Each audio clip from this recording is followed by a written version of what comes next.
Hello, and welcome to another episode of Boundless Body Radio. I'm your host, Casey Ruff, and today we have another amazing guest to introduce to you now. Dr. Alan Rozanski is a distinguished professor of medicine at the Icahn School of Medicine at Mount Sinai and director of nuclear cardiology at Mount Sinai St. Luke. He has dedicated his career to exploring and pioneering research to help patients understand how to maintain and enhance vitality in their daily lives. He combines his extensive expertise in cardiology, health psychology, and behavioral medicine with the guidance of his comprehensive health model, which he calls the 6 domains of health. This model includes exercise, muscle care, diet, sleep, emotions, and thinking quality, a framework which provides evidence-based insights on how each domain contributes to the overall vitality and longevity of his patients. Dr. Rozanski brings a unique perspective on how the advancements in cardiology have transformed heart disease from a feared condition to a manageable one. His work makes him a compelling voice in the discussion of achieving and maintaining health and vitality in today's world and offers practical advice on mitigating the negative impacts of modern lifestyles, such as the consumption of ultra-processed foods and decreased physical activity. Dr. Alan Rozanski, what an absolute honor it is to welcome you to Boundless Body Radio. It is a pleasure to be here. Thank you so much. Such an honor to host you. Like I said, it's really interesting. We've gotten to talk to a lot of cardiologists on this show. I always learn so much from you guys. You guys are very, very smart. But it's interesting. The people that I've been able to talk to are more embedded in the world that I have gotten myself involved with, which largely revolves around like low carbohydrate or ketogenic style diets. And I know you have an outline that involves diet, but lots of other things that is quite fascinating. And beyond that, I'm actually not so specifically sure some of the things you recommend. So I'm going to have some really genuine and honest questions for you. But I just have to say, to find a cardiologist that is focusing on lifestyle factors, I find to be so respectable and fantastic. So can't wait to get into this with you. I love that you have like a very holistic kind of approach to things and you look at things from a lifestyle standpoint. That's not probably the way you were trained, I would guess. Well, I wasn't trained that way, but I got involved in it pretty quickly. I always was someone who cared about health. I used to always exercise and cared about my diet from way back.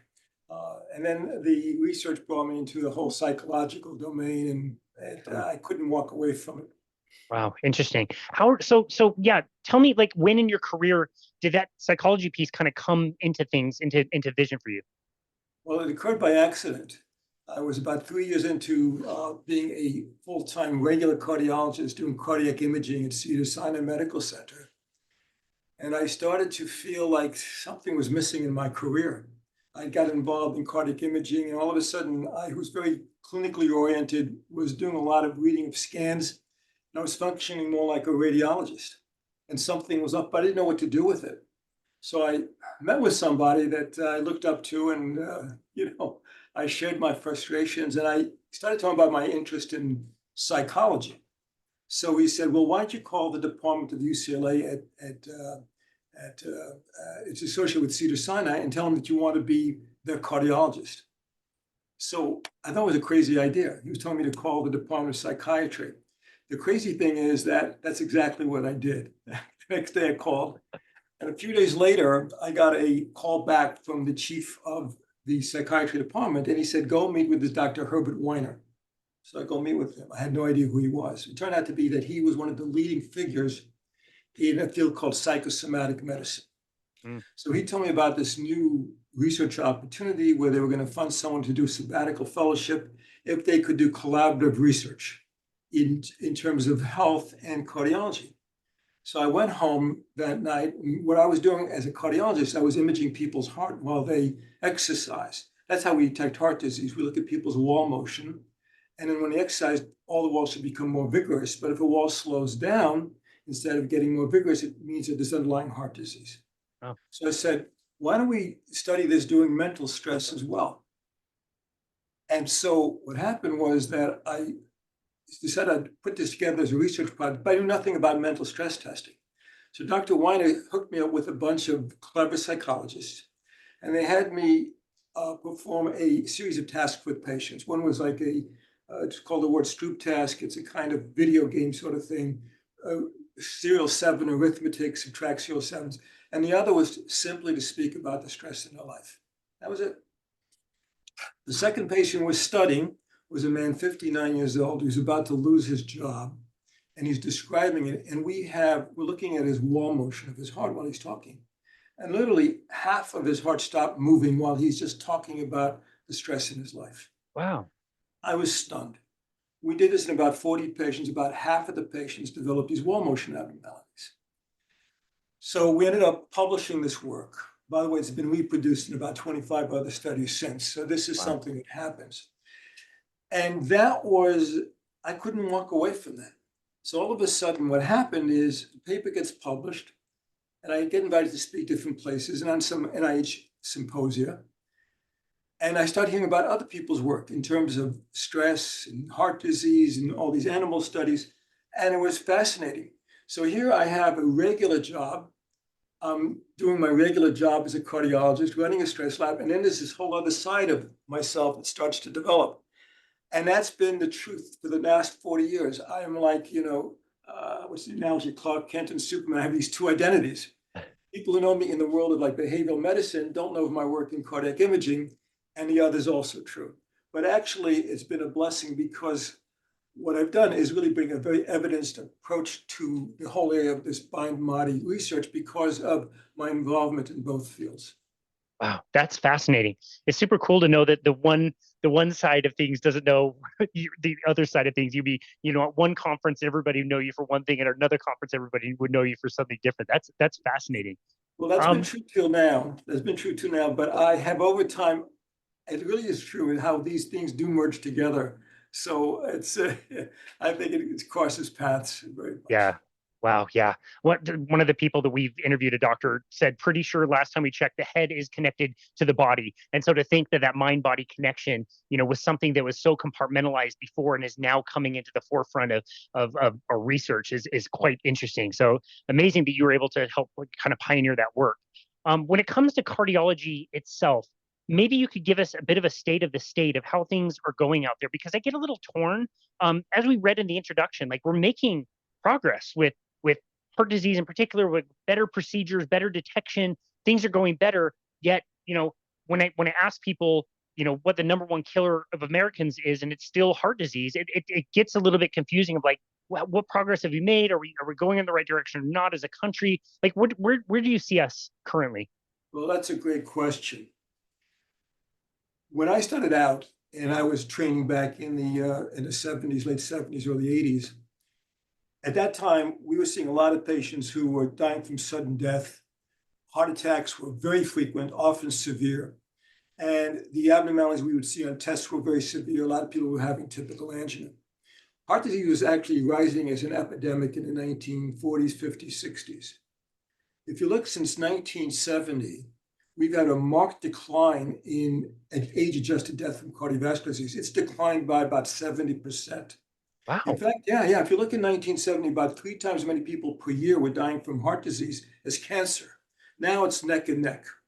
So you'd say, wow, this is fantastic news. And it is fantastic news. However, something else has happened, and it's historic. That at the same time, we have all these treatments, all these medications, whatever, we've had something happen in our environment. And it's been 2 things. One is what's happened in terms of our dietary environment, where we see, an obesity epidemic that has emerged worldwide in the last 30 years. There's a tripling of obesity in this country. And with that, there's a marked increase in diabetes. So that's one thing. The other thing is we have created over the course of maybe over a century plus, in terms of all of the technology revolutions, from cars to planes to everything on, an environment where physical activities become more and more optional. So what happens is, unless you're intentional, you might not get any physical exercise and have very little physical activity. And the fact is, too many people do. So what you have on the one hand is that the classic drivers of mortality have declined, but the behavioral factors that drive disease have increased. And what happens is it's more a chronic disease. And what I get concerned about is we have this revolution in longevity, but the goalposts have changed, because now it's, well, how are you going to be in your late 70s? How are you going to be in your 80s and even your 90s? But if you're not paying attention to your health behaviors, you're not going to be so successful in your later years. So that's kind of the dilemma we face. Wow, that was very clearly outlined. It's so interesting. I'm hearing you say that the two sides of that coin, and I immediately think of like Grubhub. Like people don't even need to get into their cars to get food anymore, and arguably the food they're getting is terrible. Of course, it's ultra processed, a bunch of crap they can't say or pronounce, and they don't even need to like leave their house anymore to get it. It's quite a big problem when you look at it in that lens. Yes, that is the challenge. There's so much we can do. And people like you are really at the leading edge, right? I mean, you've been doing what for 17 years now, the training, and you're doing the diet part too. And we want to have people doing this before people become patients, before they become part of a hospital system. So what you do is really the leading edge of that. Wow. Well, thank you. That is extremely kind. Yeah, it is tough. It's tough to get the message out there when things are so ubiquitous. I love again that you created this wonderful outline of the things that we can do. There are behavioral shifts that we can make, and I would like to just go in order and cover all of these with you. I really want to dive into diet, but I want to go in the right order, and I want to go in the order that you write it. And let's talk about exercise first. You mentioned inactivity. So I think in a lot of ways, people might think, okay, exercise is the opposite of that. Do we need to join a gym? Do we lift weights versus go run? Does that matter? Should we just go on? Like, how do you think about exercise? Okay, great question. So you are at the probably opposite end of this a little bit than I am, because you're dealing with people who come to you who want to work out quite vigorously and so forth. And I'm dealing with patients who are coming for testing, and many of them are people who are highly sedentary and so forth. So we had guidelines for many years in terms of how much physical activity people should obtain, usually 30 minutes, 5 days a week of moderate exercise, 150 minutes per week. Everybody's heard that. Well, what's happened is over the last 6, 7 years, there have been new guidelines published, which make it a lot simpler for patients to get the kind of physical activity they need. We were under the impression until not too long ago that people had to have bouts of exercise of about 10 minutes or more to get, physical benefit from their activity. And now the new guidelines published in 2018, and these are guidelines updated every 10 years, say that any amount of physical activity counts. And it doesn't have to be 10 minutes, it can be anything less. Now, think about how profound that is. What it's saying is, wait a second, exercise is important. It really is important, but it's also important to be physically active during the day. What's happened over time is the amount of incidental physical activity people have declined for all the reasons we talk about. Online shopping, everything's Google this, do that, and so forth. So what do is, what I'm looking for first with patients is psychological success, not aerobic success. Mm. And so I want to get them on the playing field, so to speak. So I might be dealing with a very sedentary person, and I want to motivate them a little bit. So there's two things I want to do. One is I want to have them do something practical. Okay, so I might say, what's one thing you can do? Maybe 5 minutes a day. Can you give me 5 minutes a day? And he might say yes. She might say yes. And at first they're thinking I'm being a little cute. I say, okay, let's talk about it. Do you live in a house with stairs? How about if you climb the stairs intentionally 2 or 3 times a day? Can you do that? So they realize, hey, wait, that's something I can do. Or how about, is there a place you go shopping and you can park 5 minutes away instead of right there? Can you do that? Now, let me tell you something about that, if I may. There's an important database called the UK Biobank. And they have been following over 70,000 people for many years. And it's data accessible to any researcher. Well, it turns out that they put wrist accelerometers on people for 7 days. And they had people wear them, and then they followed them over the course of years. And they did a number of studies, one of which I'll just mention is they identified those people who were sedentary at rest, weren't getting any physical activity in their life, and for sure, no exercise. And they looked at the amount of incidental physical activity that we're getting today in terms of bouts of 1 minute rise in heart rate, or 1 minute or 2 minutes.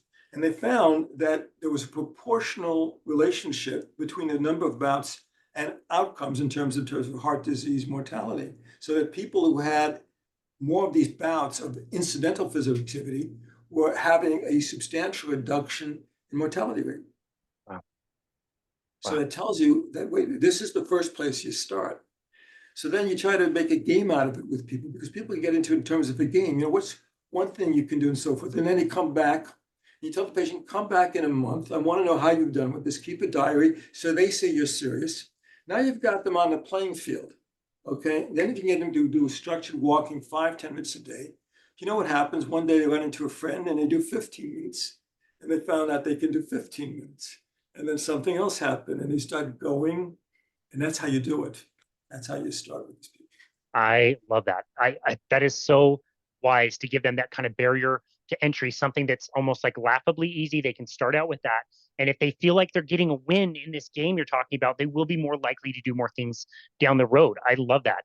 Do you care too much about people that it's interesting. Like we see people that do a lot of quote unquote like cardio exercise, and it's not that uncommon for a lot of these people that are doing heavy cardio. Again, what we call cardio, that they can have heart issues at a relatively young age. Do you ever get worried about some people over exercising and maybe having a very high heart rate for a really long time? That depends on if the person you talk to is someone who's already exercising and in reasonable shape or not. If they are, and then I'm not worried about it. But if they're sedentary, you want to go up by progression. If they have risk factors for heart disease, there are certain tests that we may do to just make sure we're not dealing with heart disease. Got it. Okay. So Yeah. it highly depends on the patient. Got it. Okay. Great answer. The next one that you talk about is muscle care. I'm very excited to hear about this one as well. What do you teach people as far as muscle care? What does that mean? This is the most ignored area of healthcare, the most ignored area. And that's why I separated out from exercise. And think about it, our muscle is our largest organ. Okay, it's metabolically active. How you're going to be when you're 80, 90 is as much or maybe more dependent on your strength than any other factor. Okay, because we have to worry about frailty as people get older. If you build up more muscles, what I'm really worried about is that people actually will outlive their muscles. If you are sedentary and you're not, maintaining your muscle strength, we are losing muscle mass every year of our lives. After age 30 and after age 60, it accelerates. So you have to be intentional about it.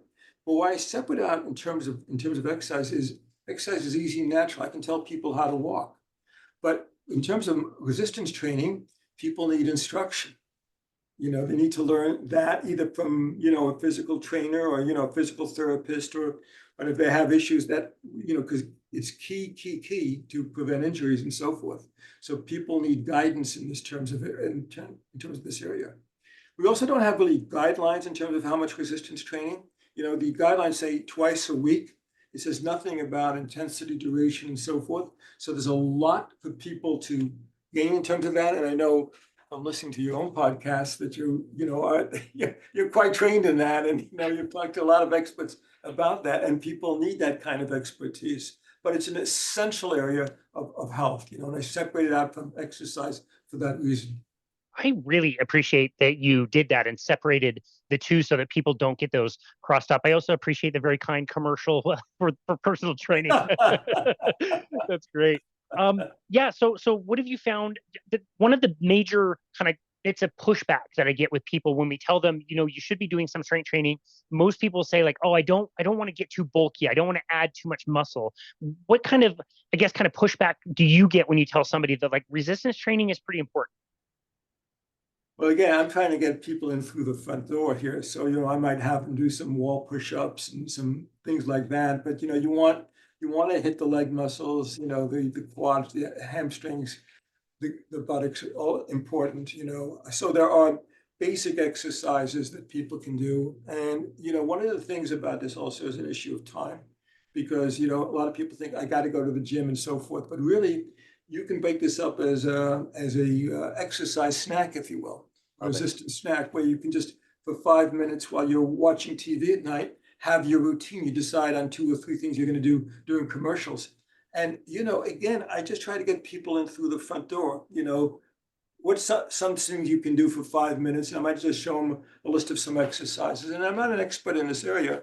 I like, if they need real instruction, I'll send them either to a physical therapist, physiatrist, whoever they need. But it's essential that people do this. Yeah, that's great. It's so accessible the way you're presenting all this. I love it. Is there any particular type of equipment? Everything that you've kind of mentioned already is more like body weight type. Is there like a particular like band that you like?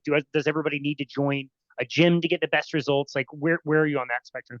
People don't need to join a gym. They can do all at home with, just using the body weight and bands for sure. They can have dumbbells, kettlebell. So that's all possible. I personally like going to a gym because the minute I walk in, I feel energy. Good point. Yep, it's a really good point. When we've done this in the past when we were working at a gym, is we would tell somebody if they weren't that motivated to go, to at least go to the front desk and swipe your card. I don't care what you do. You can walk right around the desk and leave if you want. But I noticed exactly what you said. More people swipe the card and then like feel like they've got some good energy and they might go decide to do the workout when they really were just intending to swipe the card to say they swiped the card. So I think Yeah, that location for a lot of people does help. location is key. Anything that makes things convenient. Convenience. Yep, I couldn't agree more.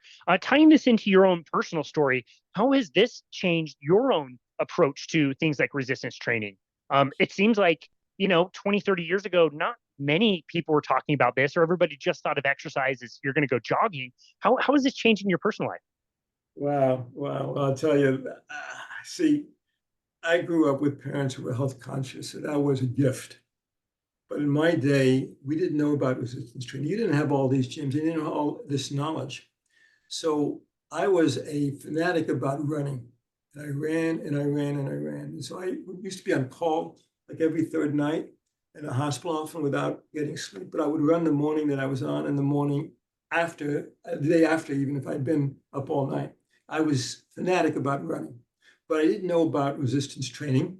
So I didn't bulk up like other people. But, over the last 20 years, I've done the best I can. I deal with certain issues, arthritis and so forth. But, I do it, and it's just become part of my life. Yeah, that's great. Do you find that over time it had become more enjoyable or less painful or something that you actually look forward to doing? Yesterday we went to the gym. I work out with a trainer. So as I was going, I was thinking about, oh man, I don't want to do this. I don't want to do this. And, but I had that same feeling last week, and I know how I feel exactly afterwards, you know. So I tell people who struggle the following little piece of advice. Write down your feelings before you are going to exercise, and write down your feelings after, and keep that as a diary. And then look at the pattern over, a month. And I don't know anybody who ever regrets, after they exercise. But it's a struggle. Running for me is easy, walking, all that. The resistance training, it isn't in my natural DNA. But it's fine. It's fine. I actually get into it. And then sometimes time just stops. But other times I just don't feel like doing it. That journal idea is fantastic. I'm stealing that. That's great because Okay, you're right. please. Like every Yeah, time I yeah, I same. I don't like working out. I hate it. It's hard. yeah, yeah, yeah, yeah, So yeah, but I agree. Like every time I'm done, I'm like, yeah, I'm really glad I did that today. So that's a yeah, great way to look at it. I yeah, love yeah. that reframe, and I love that that's again separate from exercise because it is so important. Earlier we talked about like lifespan, and there's also health span, which is like, yeah, we want to live a good long life, but like you said, like you don't want to live a crappy life in your 70s, 80s, and 90s, having been demented for 40 years and having been type 2 diabetic for 50 years or whatever. Like these are the things that you can build a foundation. It's harder later in life, but it's still possible that you can get moving and you can do some resistance training and it will improve your life. Like it will make your life not only last longer, but be much higher quality. Yep, Yeah, absolutely. I love that. Okay, the next pillar that you write about is diet. You already mentioned like the ultra processed foods. Is that kind of the major thing that you like to coach people on when it comes to changing their diet? Absolutely. Mm, Cut down the amount of highly processed food you eat, minimize as much as you can any, for sure, no sugary drinks, but all the starches, the processed meats, all the highly salted foods, no good, no good. yeah, What gotcha. percent of calories come from highly processed foods in America? I should know this. I know it's not low. It's about 60%, Oh my goodness. Yeah. 60%. I was stunned by those data. but it's for adults and children also. Yeah. But, there's many reasons for it, but that's the place to go to cut down on that. Got it. Got it. Ultra processed foods. Do you care where somebody lands once they make it to I'm eliminating or greatly reducing ultra processed foods? Do you care whether people go more like plant-based and kind of like in that direction, or go the opposite direction, kind of where I've gone, where it's a more like carnivore style? Do you care which way, just as long as somebody gets to whole foods? Not so much. The my work really has been over 40 years. And I look for the evidence-based approaches to you should do this, you should do that. The guidelines with exercise is good and so forth. The nutrition area is our most challenging area because it's a really relatively new science. I mean, basically, the current type of more elegant research we do, nutrition is about 20 years old, 25 years old. And there are areas that are just, not so clear. It doesn't seem like it's just one sort of diet. So, I think, the Mediterranean diet's great, the DASH diet's great, but I can see, for other people, a low carb diet would be good. And then some people even preferable depending on their medical situation. But I do tell people a few things. It's not just about what you eat, but it's how you're eating, and I have this idea of people talk about mindful eating. I think about grateful eating. Can you stop and just appreciate how amazing an orange is sometimes? Use that as an entree to just feeling more gratitude. And if you could do that even once a week, that could be powerful. But certainly, I have this anecdote. Years ago, I used to have a diet soda. I had one diet soda per day. Okay, and I would have a rule. I would never have it before 11:30 in the morning. Almost by clockwork, 11:30 came. I had to walk over to the gym to get the diet soda, and I would bring it back to my office. Any number of times, what would happen is I would look, where's my diet soda? And it's already in the garbage pail. I'd already drank it without thinking about it and feeling so gypped. I wasn't mindful of that. In fact, I was having the thing, and this is true about all kinds of food we have. So, a lot of thing about food is, slowing down, enjoying it. I mean, we live in a world today where it's very hard to just eat and do nothing else without something, whether you're talking to a friend, watching the news, reading something. So we eat, but we don't enjoy it as much as we should. That's lovely. I love that feeling gypped. Like I am trying to enjoy this every day, and you just got through it all without even like the whole purpose that you had it. I love that. That's fantastic. You mentioned the rise in heart attacks and how that was such a crisis for this country, where you had to travel for miles and miles to learn about like one case of heart attack 150 years ago. All of a sudden it's the number one killer in this country, and the idea that consuming high amounts of cholesterol would then be the main issue for heart disease, and that was the main thing. And in 1961, we had the first ever guidelines, coming out of the American Heart Association to reduce cholesterol in the diet. First, reducing by saturated fat, and then it became like all fat. And we see, like you mentioned, diabetes, obesity, all these things like on the rise. Where do you stand today with your experience, having been in this field, about cholesterol recommendations? Like we've always had up until 2015 recommendations from the United States government that we need to keep our cholesterol low. And now, as of 2015, they're no longer called a nutrient of concern. What would you? I know it's all hypothetical, but where are you on the whole like intake of cholesterol as far as heart disease goes? Okay, so just to make one point here in terms of this historical rise in heart disease in the 20th century, one of the key things that drove that was smoking. Smoking, rose in itself as a 20th century phenomenon. And by the 1960s, some 53% of men were smoking in America. I think it was about 8% of women, and often, a lot of cigarettes. So, that was probably the most significant public health prevention thing we did to decrease the toxicity of heart disease. But cholesterol levels in this country began dropping even before we began using statins. But there's no question that cholesterol is an important driver of cardiovascular disease. And if you look at just epidemiological data today, our cholesterol levels are so much lower than they used to be.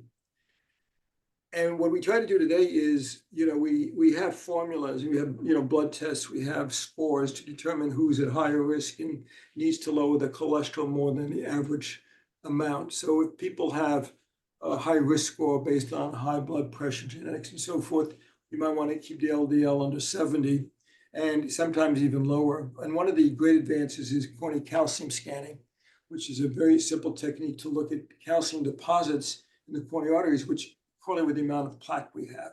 So we use this test frequently now, and we use it to guide, the aggressiveness of lipid-lowering therapy in people. Some people who have otherwise maybe a profile that suggests, heart disease, sometimes their calcium score is 0, and we might do some more watchful waiting in them and maybe repeat the scan in 5 years.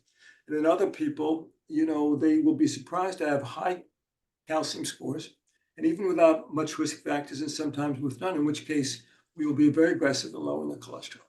Gotcha. Very interesting. Yeah, I got a scan this last year, so I've been on a diet of only eating exclusively, red meat, butter, eggs, and nothing else. No vegetables, no fruits, and none of that for 5.5 years. My cholesterol is high, my LDL is high, my CAC score came back at 0.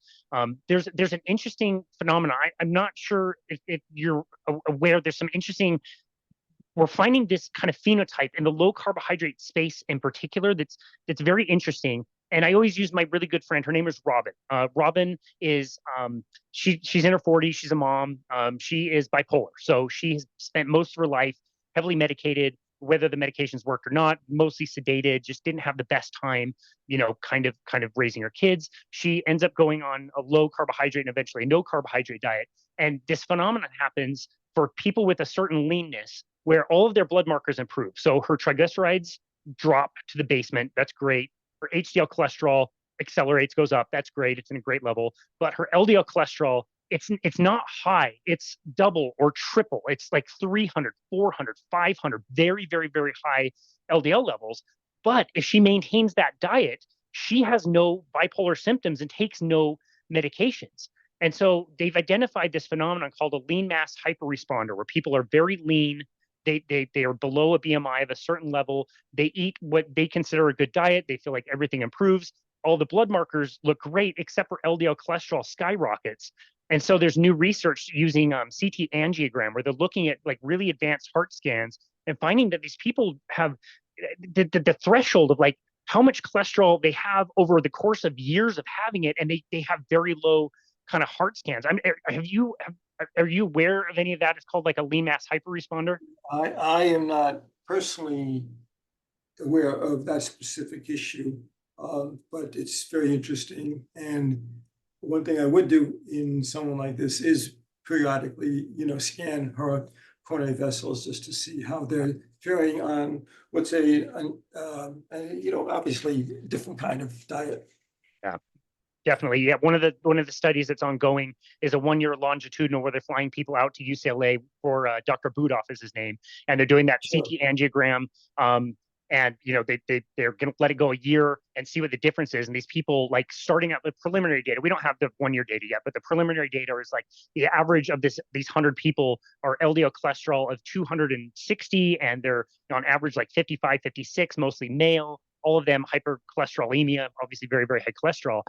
And we'll see what the 1-year data shows. I think most of us know that the score should go up on anybody as we age. But yeah, it'd be very interesting, and it's something that we need to look into. And it's not a general population thing, but in our world, we're starting to notice that all of these people are expressing this. And for somebody like my friend Robin, it's like she could eat some carbohydrates and her LDL cholesterol will drop right down to where it needs to be, but her bipolar symptoms come back. And so it's hopefully research that we can do, to help people like that who have really difficult decisions. But I couldn't agree more. Like, the heart scans are so important. And I've been talking about a CT angiogram. You're talking, I believe, about a CAC score, which we've got great data out of Finland, I believe, that says basically if your CAC score is very low, that's the more affordable test. It doesn't test soft plaques, I believe. I've got that right.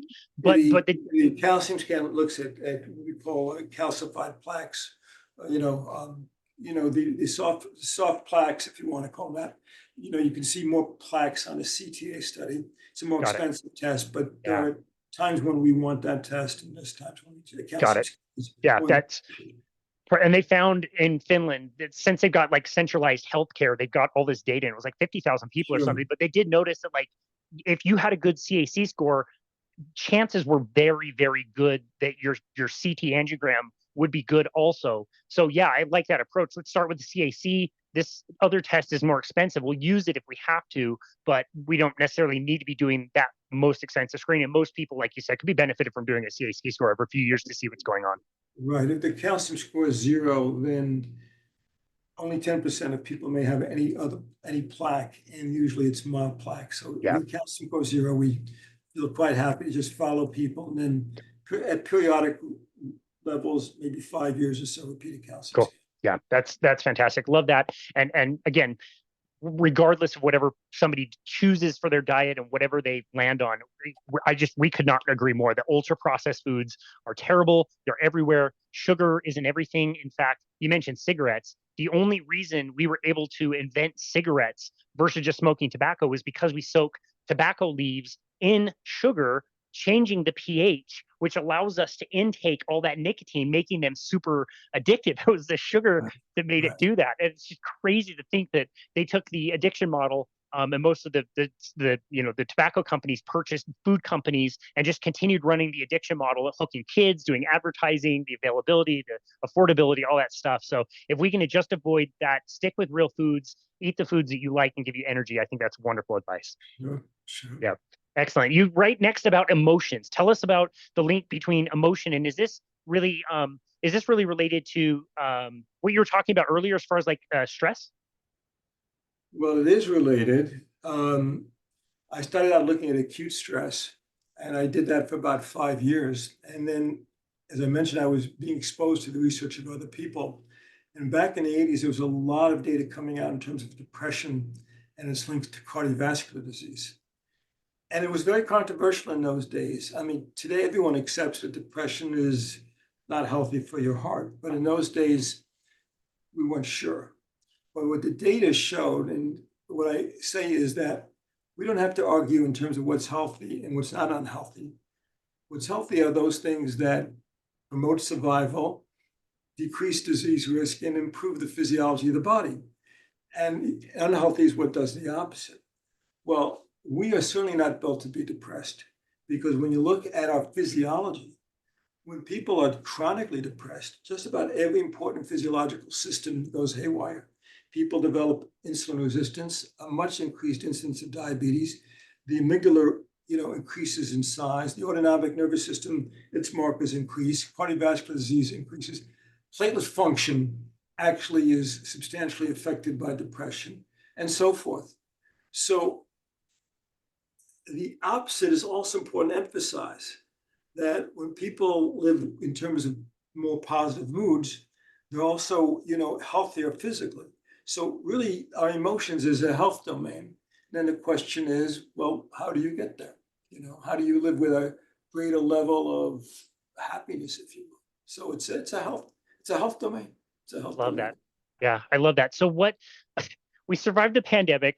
We've got an election cycle. It seems like there's breaking news all the time and endless things for us to argue about. What are some of the practical things you like to suggest to people to bring a more kind of balanced state to their emotions? Yeah. So we have to tie emotions to another health domain, which is actually the quality of your thinking. Because our thoughts follow, our emotions follow often from our thoughts, right? And it can be vice versa, by the way, too. Things that affect your moods can affect your thinking. So it's really kind of an intimate area. So we did work as we were progressing in our understanding of all these health factors in terms of optimism and depression and pessimism. And the data is quite consistent. Optimists live longer, they have less heart disease. Then you have the people in neutral, and then the pessimists on the other side. So you have all of that. Now, we published a whole meta-analysis on this. And when we published it, I was interviewed for, okay, now what do you suggest? And I said, don't start with optimism. Start with something simpler. One that's more easier and not so simple, actually, which is to feel more grateful. How do you build more gratitude in your life? Because if we can do that and get into what I call a grateful mindset, then, we're happier. More things bounce off of us. But you know what? There's an analogy to that in resistance training, right? You got to work on it to build up your muscles. You got to work on it to develop gratitude. And I'm convinced that our biggest problem is we just hear this in terms of lip service. And when you actually try to do the work of being more grateful, it's not so simple because we're just used to taking things for granted. That's just how we're built. So that's just one area. In terms of emotions, there's other things that come to things. It's things that sometimes you need help with people to do this, but if we can learn to catch our thinking more, very often, we go off on a whole train of thinking and not even aware what's running us. And sometimes if we can just catch our thinking, slow down and say, oh, what am I thinking now? Then it gives you a say-so in the matter, And another thing is that when you tie that into another trait to build up, which is reframing. Reframing is, the ability to take a thought, dispute it, and maybe substitute a different way of thinking about it. Well, that's one of the cornerstones of cognitive behavioral therapy, but it's something that anyone can do to improve in their own life. And I remember working, for example, actually with one of my trainees who developed a special relationship, but he was suffering from various sorts of stresses, and I thought it was from his thinking. So we developed reframing exercises. I had him 3 times a day catch his thinking and develop a reframe about it. And he wasn't good at it at first, but he did it. And it's okay. Now we have to get credible reframes. In other words, where you're saying something that, not just for the sake of the exercise, but which means something to you.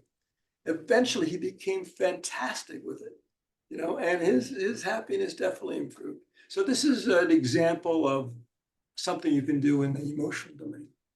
I love that. The reframing is so important when it comes to some of the things that we've already talked about. Like if I had told you, you couldn't have the Diet Coke anymore, no more Diet Coke, it would be like that's not a very good state of mind. If I reframed it and said like, hey, you could enjoy a different beverage that you like, maybe more water or something else. Like you focus on something different, or exercise. Another great example where like, oh, I've got to go to the gym and do this workout. And it's like, well, what am I going to feel like afterwards? Like you said, like doing the journal to remember that this does make me feel really good after I do it. So it's so important for some of those other lifestyle factors that we've already talked about. Sure.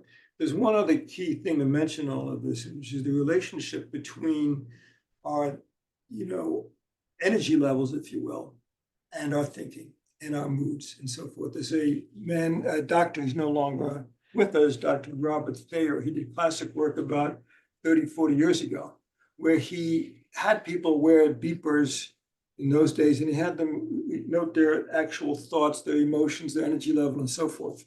And based on that, he divided people in terms of states into being, calm and energetic, or calm and tired, or tense and energetic, and tense and tired. And what he found was that all of the quick fix behaviors, not all of them, but most of them, if they were like smoking or over the candy bars and whatever, was when they were feeling tense and tired. And the moods were worse when they were tense and tired. When they were tense and energetic, they looked more like calm and energetic people than tense and tired people. In other words, we handle our tension better and our moods are better when we feel more energetic. So it turns out things like getting enough sleep and exercise are important for their interrelationship to your emotions and your moods and even your cognitive processes and so forth. So all of this is interrelated. And by the way, this is why I like to start with exercise as the cornerstone of a whole holistic approach to health, even if we're talking about all these other areas and domains of health. Yeah, just by the wording and the ordering of things, I know you were very deliberate in the way that you laid these all out. And for the record, I did skip over sleep. That was number 4. Right. So that was my fault. We'll go back to that in a minute. Not a problem. We'll go back to that in a minute. But no, I agree. It's often why we sometimes see that like whatever entry point, exercise is a great one. I think diet's a great one. Whatever entryway into better health, you almost see this like positive spiral where somebody is feeling better. They're eating whole foods, and now like they do have more energy. And now try to stop them from doing exercise or doing resistance training. They've got that innate energy, and then their relationships get better, like you said, and like everything seems to go just better and better and better the more they recognize that. Right. Bad behaviors and all that stuff. We have something called the vicious cycle. We have something called the virtuous cycle too. In other words, I have this model of these 6 domains of health, but when you start to improve in one area, it starts to help you in the other areas. Yeah. And that's great news because it gives us more entree points to improving our health than we used to think about. So well said. I absolutely love that. Okay, not that easy, but I love what you said about recognizing your thinking. I've found it to be helpful to set up certain like little reminders in my life. Like I have like a these kind of beads that like a Buddhist friend of mine makes for me, and when I look at it, I try to remember. I'm not very good at it, but I try to remember to be more mindful, take a breath, be grateful about something, whatever. But it was in the book, The Untethered Soul. I remember reading about a decade ago, one of my favorite books about the subject of thinking, where like the first sentence of the book is something like, you have a voice in your head and it's not you. And man, it was like a 2x4 across my forehead. Like, what are you talking about? And I recognized that there's constant chatter and talking going on, and I can observe it, which means if I can observe it, then I understand that it's not me, and I get a step away from that. And I got to tell you, man, the talking voice in most of our heads is not exactly telling us that we're getting all A's in everything we do in life. It's not usually the most optimistic. It could be very pessimistic in there. And so stepping back, you can observe the thing, which means if I can observe, the bed or the window or whatever, I know I'm not a bed or a window. I can observe it. And that kind of distance really, helps to create that space there. I wonder if you've noticed that, and what other kind of practical things you give for your people to remember that, because in the hustle and bustle of a normal day, it's hard. Well, there are so many aspects to working on our thinking. It's a lifelong, thing. But the simple things, some people find being in nature, the having a more orderly office.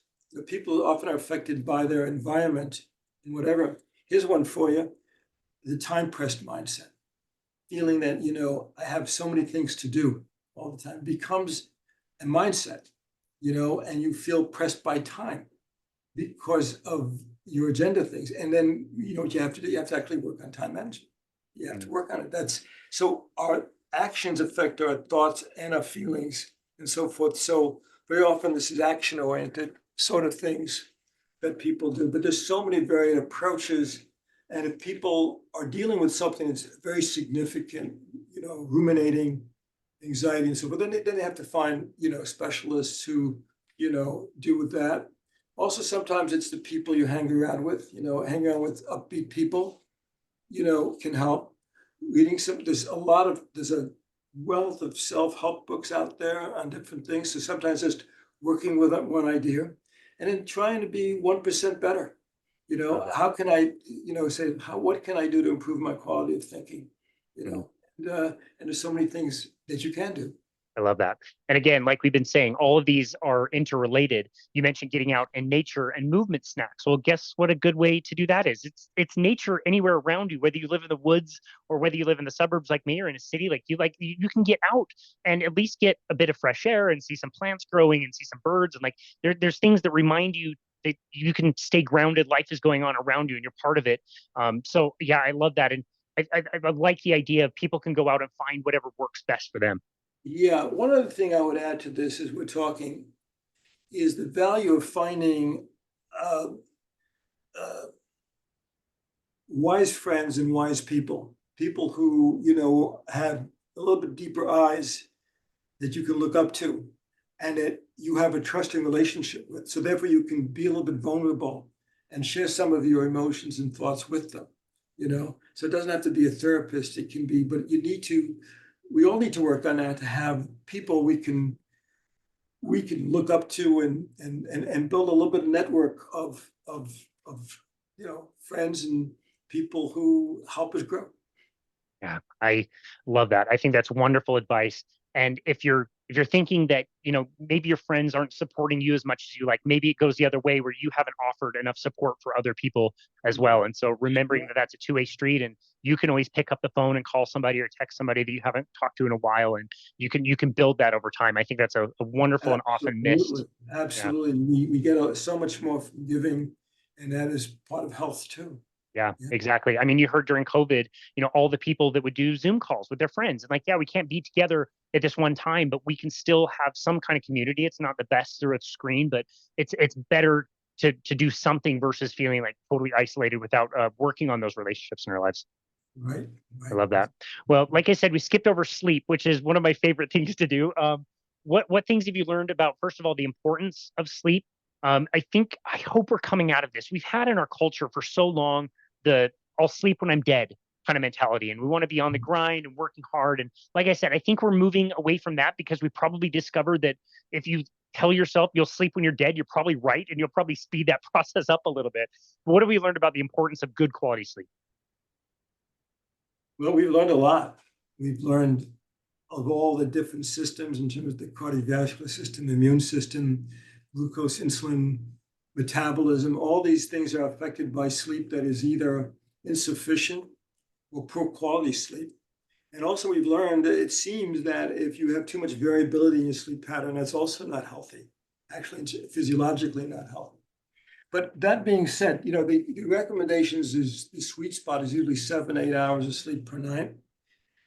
Personally, I know a number of people, some of the mentors I've had and so forth. I don't know how they do it. Get by 4.5 hours sleep per night. And, one of the people I'm thinking about now is like 82 and he looks pretty healthy to me. So there is some variability with this. And one of the things that I've always thought was that, sleep occurs in a context of all the other things like your sense of meaning and purpose in life. So if you have a strong sense of meaning and purpose, does that maybe you don't need as much sleep? I don't know if that's true. That's not evidence-based. But when I think about the people who get by with less sleep, to me, it's these high performers who have a lot of meaning in their life and so forth. And some of this we condition ourselves. But having said all that, a key marker is, are you feeling refreshed when you wake up? You feel refreshed, because if you don't, then you need to look at this. And if you're having, trouble sleeping, there's these sleep hygiene techniques to adopt in terms of, going to sleep at a regular time, being a little bit of a cold room, in a cool room, no light, really dark, and all that kind of stuff that's well known. But and those things can be very helpful. Yeah, that's very interesting.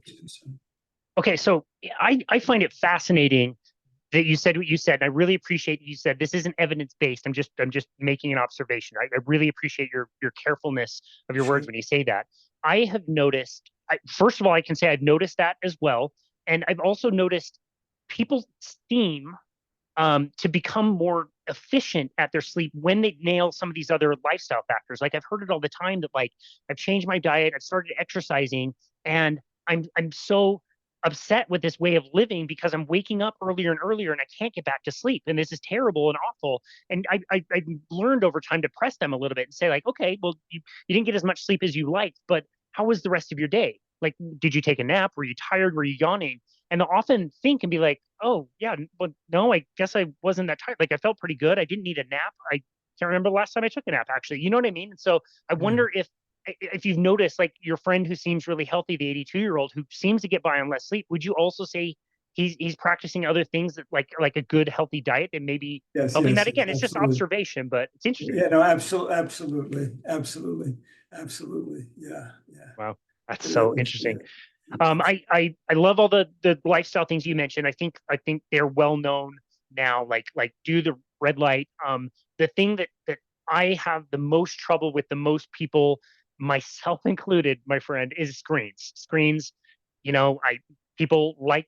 I believe there's something really innate in us. The storytelling element in the evening after a day. We want to come back to our tribe and tell stories of how the day was. And so to sit and relax and watch Netflix and let the episodes roll one after the other. And the screens can be really detrimental because of that blue light, like the big blue light from the sky. We need that, but we just need it at earlier times in the day. We want our cortisol to be a little bit higher as we're trying to settle down and get that good quality sleep. We want the blue light to go down. How have you helped people? This is an honest question because this was really tough. How have you helped people at least, deal with screen time or at least mitigate the effects? Well, it hasn't come up so much in terms of what I'm talking about with people, but I'll tell you something I think is related, and maybe it is an answer to your question in an indirect way. one of the domains that we are leaving out that is a big domain of health is your sense of purpose, purposeful living. And if you will look at the data, there's actually a meta-analysis now on all of this in terms of studies where they actually ask people to assess their sense of purpose. And they measured it in terms of high versus low. And people who had a strong sense of purpose live longer and they have better health. And it's really a profound domain of health, really quite profound. One of my little favorite stories in that regard is a study done by two people. I think it was Dr. Judith Riordan and Dr. Ellen Langer. This is a study they did early in their career where they went into a nursing home.